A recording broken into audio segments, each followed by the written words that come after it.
Hello everyone, কেমন আছো সবাই? নিশ্চয়ই সবাই আল্লাহর রহমতে ভালো আছো।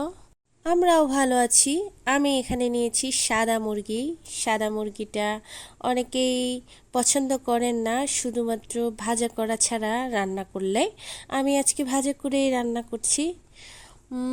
যারা আমার চ্যানেলটি এখনও সাবস্ক্রাইব করেন নাই তাদেরকে একটু রিকোয়েস্ট করছি, প্লিজ যারা নতুন তারা আমার চ্যানেলটা সাবস্ক্রাইব করে আমার পাশে থাকুন, এবং কি নতুন নতুন রান্নার ভিডিও পেতে আমার চ্যানেলটি সাবস্ক্রাইব করে রাখুন, লাইক করুন, কমেন্ট করুন সুন্দর সুন্দর। আজকে আমি মাংসগুলা ভাজা করব একটু। প্রথমে নুন, হলুদ, মরিচের গুঁড়ো, মশলার গুঁড়ো এবং কি মাংসের মশলার গুঁড়োটাও আমি এখানে অ্যাড করেছি। তারপর হচ্ছে লেবুর রস দিচ্ছি।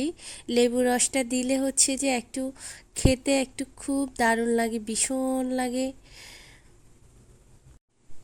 মাছ বা মাংস ভাজা করার সময় এভাবে ভালো করে হাত দিয়ে একটু মাখতে হবে। হাত দিয়ে মাখলে হচ্ছে যে মশলাগুলো ভালো করে, মাংস বলেন মাছ বলেন সবগুলোর মাঝে একটু ভালো করে অ্যাড হয়, অ্যাডজাস্ট হয়। তারপর হচ্ছে প্যানে তেল বসিয়ে দিয়েছি।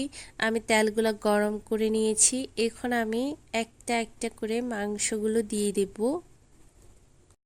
আসল কথা হচ্ছে, সবচাইতে বড় মজার ব্যাপার হচ্ছে, যদি বাসায় বেবি থাকে তাহলে হচ্ছে মুরগির মাংস এরকম বড় বড় করে মুরগির রান যদি ভাজা করে তার প্লেটে দেন, অনেকটা খুশি হয় বাচ্চারা, খেতে অনেকটা আগ্রহী হয়।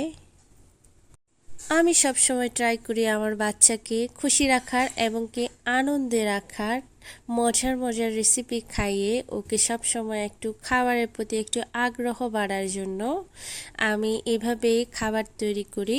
আপনারাও বাসায় আপনার বাচ্চাদেরকে নতুন নতুনভাবে খাবার তৈরি করে খাওয়াবেন, দেখবেন বাচ্চাদের খাবারের আগ্রহটা দিন দিন বেড়ে যাচ্ছে।